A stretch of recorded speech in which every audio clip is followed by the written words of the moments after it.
Bismillahirrahmanirrahim. Assalamualaikum warahmatullahi wabarakatuh. Waalaikumsalam warahmatullahi wabarakatuh. Alhamdulillah, salatu wassalamu ala rasulillah wa ala alihi wa sahbihi wa mawalah. Baik, adik-adik sekalian, santriwan dan santriwati Wisma SMIT Nur Hidayah yang berbahagia. Alhamdulillah kita bersyukur kehadirat Allah Subhanahu wa taala. Salawat dan salam mudah-mudahan senantiasa tercurahkan kepada junjungan kita, yakni baginda Rasulullah Muhammad sallallahu alaihi wasallam serta keluarga, sahabat dan para pengikut beliau sampai akhir zaman. Baik, hari ini kita akan memulai kembali Islamikas ya. Apa kabar nih adik-adik sekalian? Semoga semuanya dalam keadaan baik dan selalu dijaga oleh Allah Subhanahu wa taala. Amin.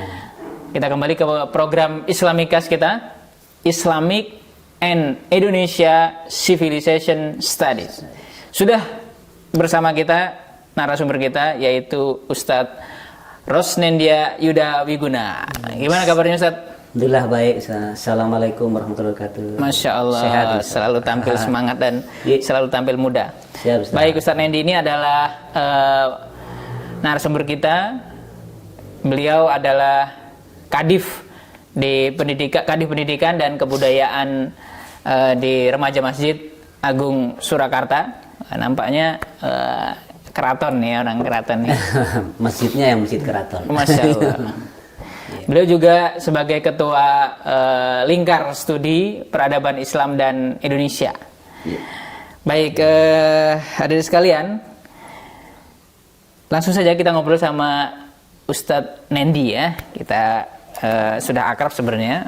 Mungkin ada yang baru nih, satu yang baru kelas 10 nih yang mungkin belum berjumpa dengan Ustadz Nendi. Masya Allah, ahlan wassalan untuk kelas 10. Selamat datang di sekolah hebat SMIT Nur Hidayah ya. Masya Allah. Baik, Ustadz Nendi, gimana kabarnya ini Ustadz? Alhamdulillah Ustadz, saya baik-baik saja Alhamdulillah, dan semoga Ustadz Afif juga sehat dan baik-baik. Juga santri dan santriwati kita di rumah bersama keluarga juga selalu baik ya. Insyaallah dalam rahmat Allah. Dalam lindungan Masya Allah. Baik, Ustadz Nendi, ini kan di tengah, sebelum kita masuk ke Islamikas ya, ini tengah pandemi seperti ini Ustadz, apa kira-kira yang kita bisa ambil? Biasanya kan anak-anak nih kan nggak sekolah nih Ustadz ya, di rumah nih mager nih Ustadz. Gimana nih? Atau gimana nih menurut Ustadz Nendi nih kira-kira untuk santriwan dan santriwati kita ini? Masya Allah, luar biasa Ustadz. Keadaan pandemi ini yang pertama kita harus mencontoh keluarga Nabi Ibrahim dan putranya Ismail ya.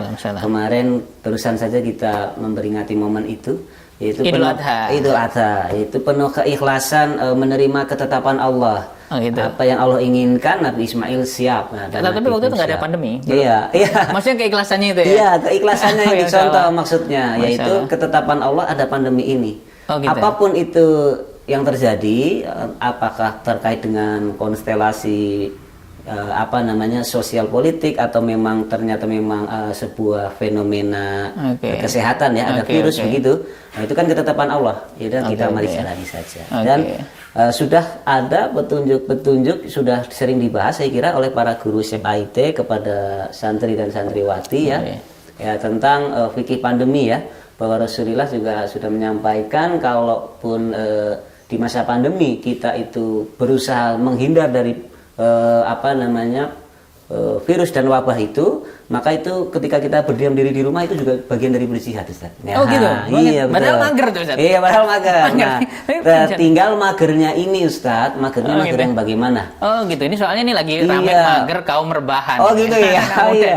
Tentu berjihad yang utama itu kan salah satunya mempertebal ilmu kita ya. Maka mager yang produktif harusnya nih. Mager yang produktif. Mager tapi produktif. Gimana itu? Iya. Jadi sebagai tulab, sebagai murid, sebagai santri-santriwati tetap harus tolabul ilmi ya. Dan supaya nggak hilang ilmunya itu juga disiarkan atau ditulis begitu ya. Dan andaikan pun pandemi ini membuat kita di rumah seperti ya, kalaupun ada yang merasa, aduh kok jadi kayak penjara begitu ya. Nah, padahal ini tidak seperti penjara, kita masih bisa makan, tidur dengan enak di rumah sendiri, bisa ada hiburan, olahraga ya. Andaikan pun kayak penjara pun kita bisa mencontoh para leluhur kita Ustaz. Para cendekiawan muslim kita Ustaz. Ya, ada ulama-ulama misalnya Said Qutb ya, di dalam penjara waktu itu malah bisa menulis ya selesai tentang tafsir Quran, itu fi zilalil Quran. Betul Ustaz ya? Oke. Jadi berarti mengibaratkan pandemi seperti iya, penjara. kalaupun diibaratkan seperti itu ya. Gitu. Makernya produktif kan. Itu Syekh Kutub. Ada juga di Indonesia leluhur kita, para intelektual muslim misalnya kayak Profesor Hamka. Prof Hamka itu di penjara di masa Orde Lama malah bisa dalam penjara itu menghasilkan buku, ya kan? Buku Tafsir Al-Azhar. Tafsir Al-Azhar diselesaikan di dalam Kemudian penjara. ada juga Muhammad Natsir ya, Perdana Menteri kita yang terkenal dengan Mosi Integral Natsir. Kalau kita ingat Negara Kesatuan Republik Indonesia, itu salah satu yang memperjuangkan adalah Natsir ya. Oke. Ya, Natsir itu Pak Natsir ya. Betul, Pak Natsir kan mengajak semua elemen bangsa ketika itu Van Mook dari Belanda memecah-mecah, ada negara Indonesia Timur, negara Pasundan itu kan disatukan kembali oleh Natsir di parlemen ya. Ini udah masuk sejarah. Ya, iya itu. Nah, Natsir ini di masa penjara pernah di penjara juga. Itu menulis buku Kapita Selecta ya, tentang berbagai hal ihwal keislaman ya. Kemudian yang terakhir tentang dunianya Ustadz Afif nih mungkin ya, dunia orang fisika. Ibnu Haytham itu menulis itu optik. Betul, menulis buku tentang optik juga di dalam penjara. Nah, jadi itu sebentar Ibnu Haytham itu 700 tahun, 7 abad sebelum Isaac Newton. Nah, betul itu dia. Makanya itu canggih luar banget biasa ya. Itu harus kita pelajari kembali ya. Perjuangan para ilmuwan muslim, para intelektual muslim. Kita contoh ya teman-teman, santri dan santriwati, magernya yang produktif di rumah ya. Mager yang produktif. Iya, bisa dimulai dengan hal yang sederhana, Ustaz. Seperti ibarat di penjara. Iya, betul. Bisa dimulai dengan hal yang sederhana. Produktif. Sekedar menulis ulang saja, menyalin quotes-nya para ilmuwan gitu, kemudian disiarkan di Instagram kita, medsos atau web kita atau blog begitu ya. Nah, itu jadi ilmunya akan terpelihara ya. Kata siapa itu? Kata Ibnu Taimiyah ya. Ilmu itu seperti hewan liar ya. Maka ikatlah dia dengan menulis ya. Ditulis kemudian disebarkan, disampaikan ke orang lain supaya ilmunya juga bermanfaat. Nah, mungkin gitu. Jadi masa pandemi hikmahnya di situ ya, kita bisa tambah mager tapi produktif ya. Berarti not lazy berarti ya. Berarti nggak malas akhirnya. Mau cuma tidur aja sama makan ya. Pasti berat badan nambah. Betul. Baik, kesibukan gimana Ustaz? Masih nggak nemenin remaja-remaja kita, para pemuda kita? Oh iya, Masya Allah. Ada pemuda Islam kita di sana ini kan aktif banget. Iya, saya ini seperti apa ya? Belajar dari Ustadz Afif juga nih sama teman-teman ya. Karena memang kita sudah dapat wasiat dari Rasulullah ya. Dari Allah juga ya. Dalam sebuah ayatnya di Al-Quran, dalam kalamnya Allah berfirman, A'udzubillahi minasyaitonirrajim, Bismillahirrahmanirrahim, Innahum fityatun amanu birabbihim wa zidnahum huda. Inilah mereka para generasi muda yang beriman kepada Robnya. Ketika mereka beriman kepada Robnya, maka akan aku berikan tambahan petunjuk. Allah sudah menjanjikan itu. Maka tugas kita adalah menemani anak-anak muda tetap beriman kepada Allah, ya kan? Supaya apa? Supaya mendapat petunjuk dari Allah untuk meraih masa depan mereka. Karena masa depan mereka adalah masa depan keluarga, masyarakat, dan masa depan bangsanya, masa depan umat ini, gitu kan? Dan Rasulullah juga berpesan, aku wasiatkan kepadamu para pemuda. Mereka inilah yang berhati halus. Ketika aku membawa risalah Islam ini, mereka lah yang paling pertama ya menerimanya. Sedangkan golongan tua itu awalnya menolak. Betul, iya. Nah, teringat dan terinspirasi dari wasiat Allah dan Rasulullah itu, alhamdulillah saya seperti Ustadz juga, saya menemani para generasi muda. Kita semua ada amanah dari Allah dan Rasul. Ada beberapa kegiatan ya. Alhamdulillah juga menemani anak-anak SMP juga, anak-anak SMA juga, ada juga teman-teman kakak-kakak mahasiswa juga ya. Goes juga nih. Goes itu untuk apa namanya Ustadz, menjaga kebugaran ya, supaya apa di dalam jiwa yang badan yang sehat, katanya jiwanya bisa tersupport agar kuat gitu Ustaz. Jadi imbang ya, berimbang gitu. Tawazun ya, imbang. Baik, santriwan dan santriwati. Jadi kita mungkin langsung nih Ustaz, kita kembali ke Islamikas nih. Islamic Indonesia Civilization Studies. Ini kita ngobrol santai ya sama Ustadz Nendi. Kenapa sih Ustadz kita perlu mengkaji Islam? terus mungkin dikaitkan dengan Indonesia gitu. Ini Islamic and Indonesia Civilization Studies. Kita Islam. Kenapa Ustaz kita mengkaji Islam dan kenapa Islam. Kita mengkaji Indonesia ini Ustaz? Iya, baik Ustaz. Ini menarik sekali. Sebetulnya kita semua sudah masuk ke dalam ranah untuk mereview kembali amanah kita Ustaz. Ya. Okay. Amanah kita di Indonesia ini ada dua hal yang melekat dalam diri kita, ya. Diri santri dan santriwati juga di SMA Nur Hidayah dan semuanya, yaitu as a Muslim sebagai orang Islam, dan yang kedua as an Indonesian sebagai orang Indonesia. Kan begitu ya? Itu tetap terikat sebagai Betul, orang Indonesia. itu amanah dari Allah. Yang paling pertama as a Islam, as a Muslim maksud saya, as a Muslim tentu kita harus mendalami pertama ajaran-ajaran Islam, akidah-akidah Islam, prinsip-prinsip Islam, kemudian contoh-contoh penerapan dari akidah dan prinsip itu dalam amaliyah seharian, bermasyarakat, berbangsa, bernegara, yang itu nanti akan memunculkan gagasan, kemudian ide-ide, akhirnya ya termanifestasikan, teraplikasikan dalam kehidupan ekonomi, sosial, politik segalanya, itu akhirnya membentuk peradaban. Ya, itu as Islam. Nah, yang kedua as an Indonesian, sebagai seorang Indonesia. Ini adalah amanah juga dari Allah. Prioritas amanah kita salah satunya adalah negeri yang luar biasa indah ini, Indonesia. Kalau teman-teman di Mesir, prioritas amanahnya tentu juga mengelola Mesir. Kemudian teman-teman di Palestina, prioritas amanah yang pertama mengelola Palestina. Ya. Nah, kita punya prioritas bukan berarti kita meninggalkan urusan yang lain. Ketika ada saudara kita di Ethiopia kelaparan, kita juga memikirkan itu. Kita mengirimkan bantuan, tetapi ada prioritas ya Ustadz ya, bahwa Indonesia ini adalah rizki dari Allah Subhanahu wa taala yang luar biasa. Indonesia ini Ustadz luasnya, bentangannya luar biasa. 22 negara Arab kalau digabung baru seluas Indonesia. Iya. Kemudian Inggris itu luasnya tidak seperti Pulau Jawa, ya kan? Sumber daya alam kita luar biasa. Garis pantai kita panjang. Ini kan itu pantai itu selatan ada, utara ada. Iya, betul. Kalau diukur semua itu salah satu negara dengan panjang pantai terpanjang di dunia, salah satunya adalah Indonesia. Berarti itu garam aman berarti. Iya. Impor. Makanya nggak cuma itu, banyak sekali sumber daya alam, sumber daya alam di darat maupun di laut ya. Ini semua amanah Allah kan. Nah, kalau tidak dikelola dengan baik, iya, termasuk bangsanya, yaitu insan-insannya, manusia-manusianya, kan harus dikelola dengan baik. Nah, itu SN Indonesia. Maka kita perlu mengkaji dan membahas tentang Indonesia itu sendiri dan juga Islam itu sendiri ya. Tapi gimana Ustaz? Ada juga yang membenturkan nih antara Islam dan Indonesia nih. Iya. Antara Islam dan Indonesia. Membenturkan bagaimana itu? Ya misalkan nasionalisme dan Indonesia mungkin dan seterusnya.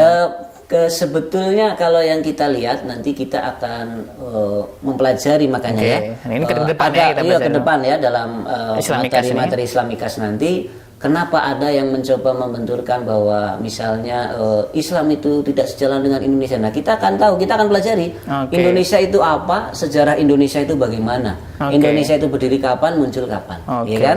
Kemudian Islam itu di wilayah Indonesia, Islam datang kan sebelum Indonesia ada, ya kan? Iya, ini kan sekarang wilayah ini bernama Indonesia.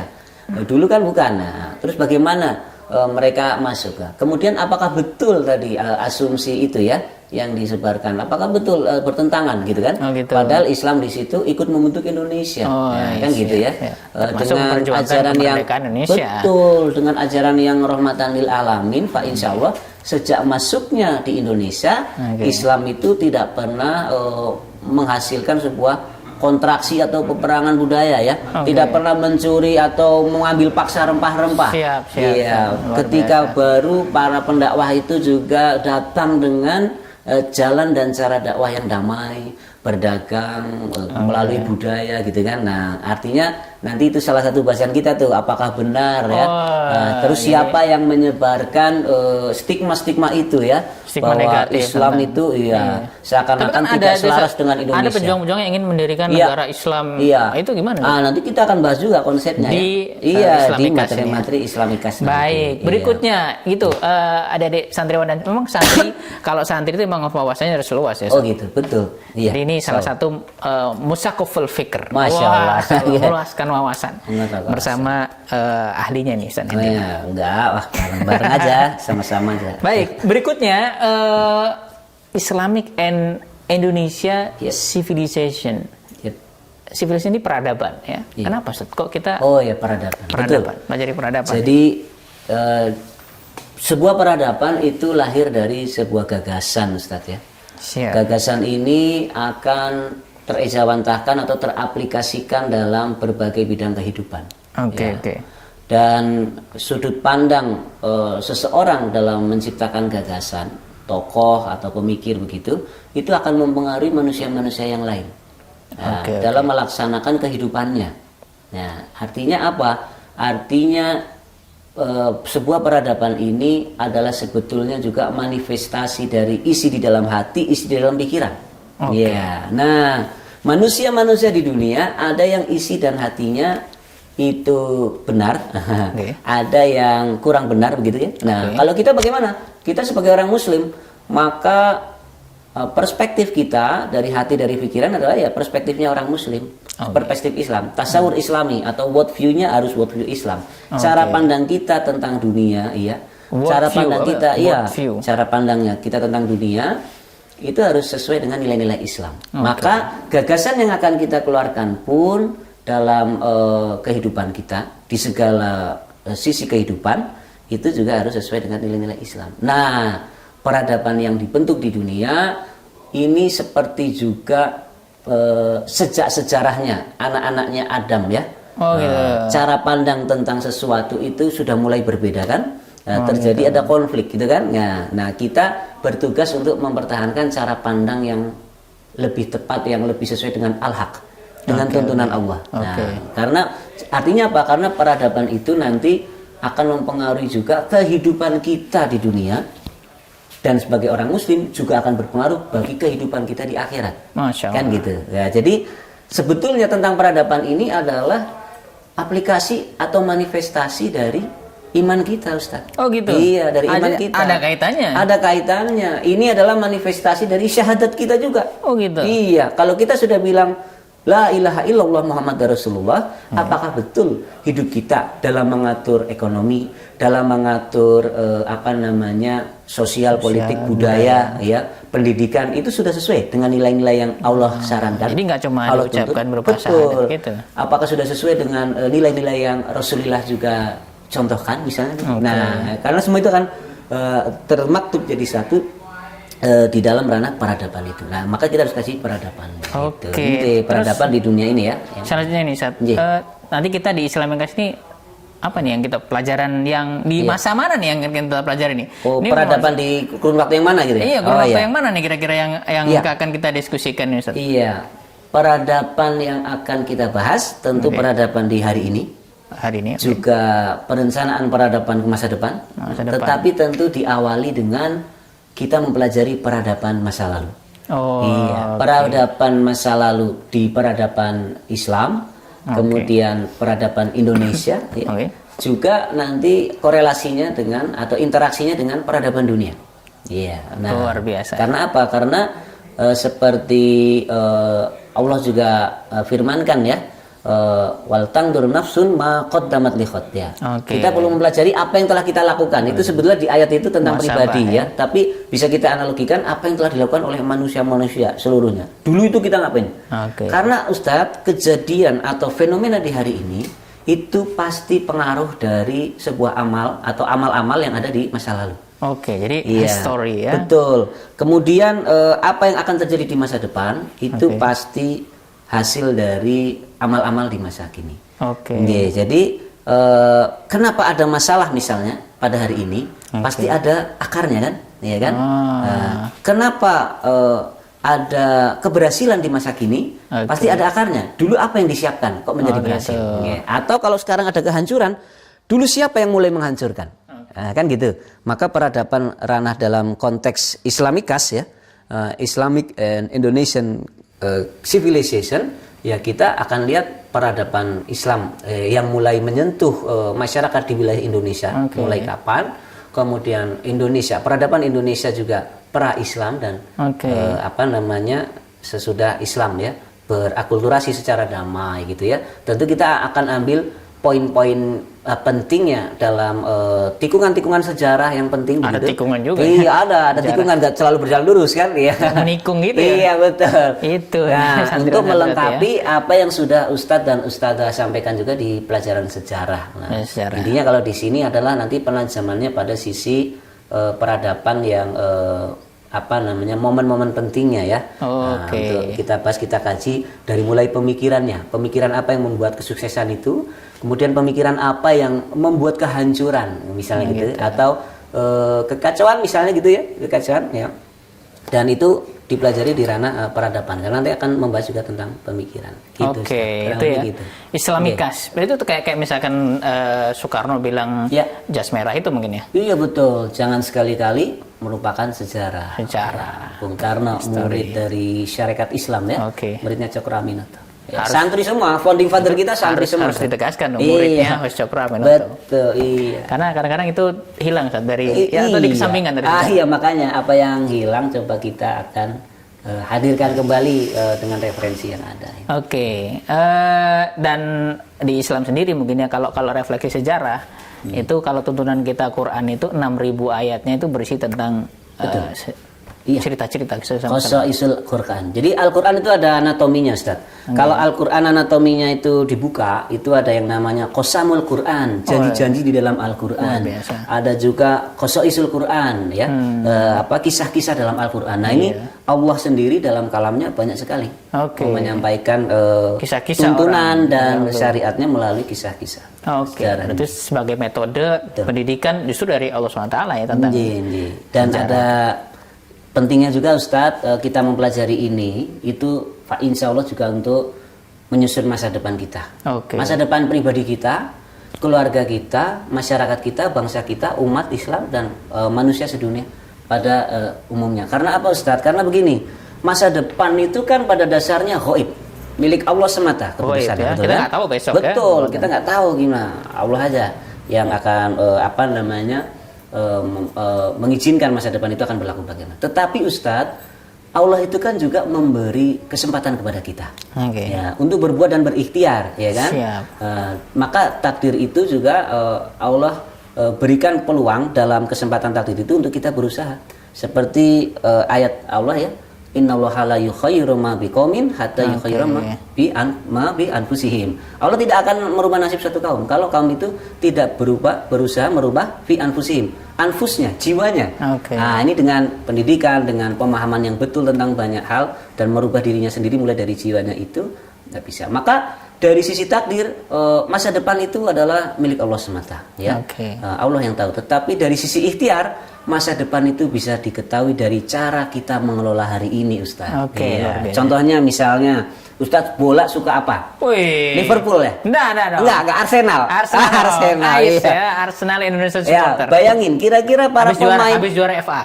Habis juara FA ya. Para pemain bola Arsenal itu ketika remaja, sampai sekarang jadi pemain hebat. Ketika remaja, frekuensi tertinggi pada hari-hari dia remaja itu, itu dia belajar mancing, basket atau main bola. Wah, mancing tuh menarik juga. Pasti main bola dong. Iya, pasti main bola kan. Frekuensi dia, praktis apa nih? Nah, karena hari-hari itu dia banyak frekuensinya berlatih teknik-teknik sepak bola segala macam. Maka di masa dewasa dia menjadi expert. Kan begitu. Ya? Simpel aja sebetulnya kan, simpel. Jadi nanti intensity atau frekuensi itu akan menghasilkan productivity dan expertnya itu kan. Nah, maka kita juga begitu. Kita ingin punya masa depan yang sukses buat Indonesia. Masa depan yang sukses buat masyarakat dan keluarga. Nah, kebiasaan kita di hari ini adalah kebiasaan-kebiasaan tentang kesuksesan atau bukan? Kan gitu. Nah, makanya kita perlu mempelajari juga dari masa lalu bagaimana orang-orang sukses itu menghantarkan Indonesia menjadi sukses. Kok merdeka begitu kemarin ya kan?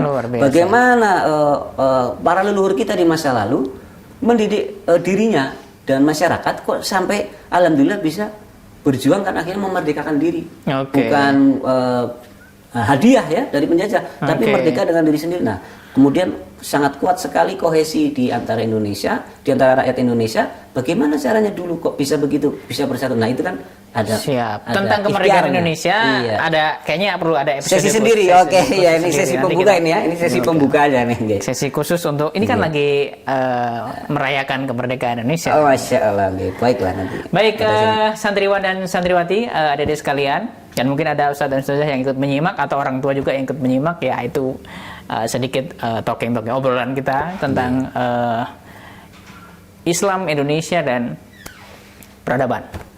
Nah, Ustaz Nedi, mungkin karena waktunya juga ini, iya, monggo Ustaz, lupa sampean. Kita akan lanjutkan di pertemuan berikutnya. Mungkin ke depan atau berikutnya teman-teman yang menyimak, santriwan dan santriwati bisa menyiapkan alat tulis, Ustaz. Oh iya, betul. Ya, karena betul.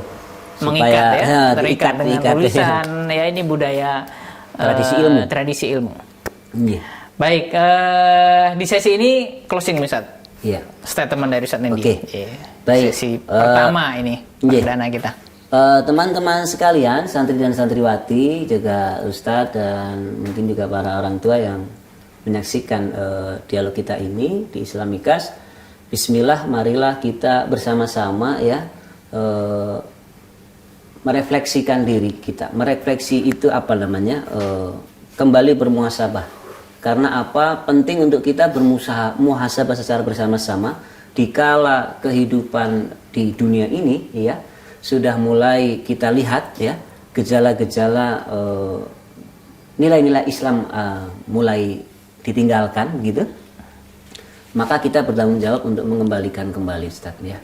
Dan Pak Insya Allah Indonesia sudah terbukti para tokoh-tokohnya, para cendekianya, para ulamanya ya itu di zaman dahulu kala itu mampu memimpin, bahkan memimpin dunia, Ustaz. Oh, dan sangat lama. Iya, betul. Ada misalnya Syekh Ahmad Khotib Minangkabawi. Iya, itu dari adalah Indonesia juga. Iya, itu pamannya Haji Agus Salim. Oh, gitu. Iya, beliau adalah Imam Masjidil Haram ya. Jadi di Mekah dulu itu, iya, di Mekah dulu itu yang memimpin para jamaah haji sholat gitu ya. Itu bukan orang Yaman, orang luar, lalu orang Indonesia. Iya, luar biasa. Kemudian banyak sekali ada Muhammad Nasir Hamka itu menjadi pemimpin Liga Ulama Internasional. Bahkan di dunia pendidikan kayak Profesor Dr. Rashidi itu Menteri Agama pertama kita itu juga menjadi dosen di Amerika ya. Di universitas di Amerika, artinya di bidang pendidikan segala macam, di bidang banyak ya, politik, di bidang keagamaan itu orang Indonesia terbukti ya. Kalau Karel Steenbrink, salah seorang orientalis itu membagi dua klasifikasi cendekiawan Muslim. Yang pertama adalah yang terlahir dari kultur teologis doktrinal, yaitu para ulama dari pesantren, dan yang kedua adalah yang terakhir dari kultur empiris rasional, yaitu para cendekiawan Muslim yang langsung masuk ke bidang sosial, ekonomi, dan politik. Tapi kalau saya melihat ini klasifikasi ini kayak klasifikasi untuk mengadu domba ya. Oh gitu. Sebetulnya para cendekiawan dan para ulama semuanya ini ada unsur di empat ini. Nah, empat unsur inilah yang akan kita juga pelajari lagi di Islamikas ini untuk apa? Untuk mematangkan diri kita as a Muslim and as Indonesia. Jadi yang teologis doktrinal kita juga perlu istiqomah pegang ya. Ajaran-ajaran prinsip itu, dan yang empiris rasional kita lihat kebutuhan kita untuk berdakwah untuk menegakkan Islam bagaimana. Ditutup dengan mari kita optimis seperti apa yang disampaikan oleh seorang penyair Muslim. Namanya Muhammad Iqbal. Muhammad Iqbal berpesan kepada kita semua umat Muslim ya, resapilah kembali ajaran kebenaran, keadilan, dan keberanian. Karena kita akan dipanggil kembali untuk memimpin bangsa-bangsa di dunia. Luar biasa. Gitu, Allah Akbar. Allah Akbar. Baik, santriwan dan santriwati, demikian Islamikas kita, Ustaz, di episode pertama. Dan tadi ada beberapa yang perlu kita catat. Jelas yang pertama sekali, magernya harus produktif ya. Betul. Jadi mager di rumah harus produktif. jangan rebahan aja, tapi kita melakukan aktivitas, menulis, membaca, merefleksi dan seterusnya. Syiarnya juga. Tulisannya di-share bisa. Itu karena SMA ini mungkin itu terapkan buat kelas 10, Ustaz. Iya. Masih merasa SMP, Ustaz. Kalau SMA ini sudah pendidikan tinggi nih, udah. Kalau di sekolah kan disebut aliyah kan? Iya, madrasah aliyah. Tinggi. Sudah tinggi nih, udah pendidikan tinggi, pemikirannya harus sudah mulai pembelajaran orang dewasa. Betul. Baik, terima kasih Ustaz Nedi. Sama-sama Ustaz Hafiz. Kita insya Allah ketemu di episode berikutnya karena masih banyak ini teman-teman yang perlu kita bahas, terutama juga saya melihat mungkin ada banyak sejarah yang mungkin perlu diluruskan ya. Mungkin kita akan pelajari di pertemuan berikutnya. Baik, demikian santriwan dan santriwati dan seluruh NH lovers yang menyimak dialog kita pada hari ini, Islamicast kita. Kita tutup dengan alhamdulillahirrahmanirrahim. Subhanakallahumma wa bihamdika asyhadu an la ilaha illa anta astaghfiruka wa atubu ilaik. Saya mohon maaf dan kami undur diri. Assalamualaikum warahmatullahi wabarakatuh.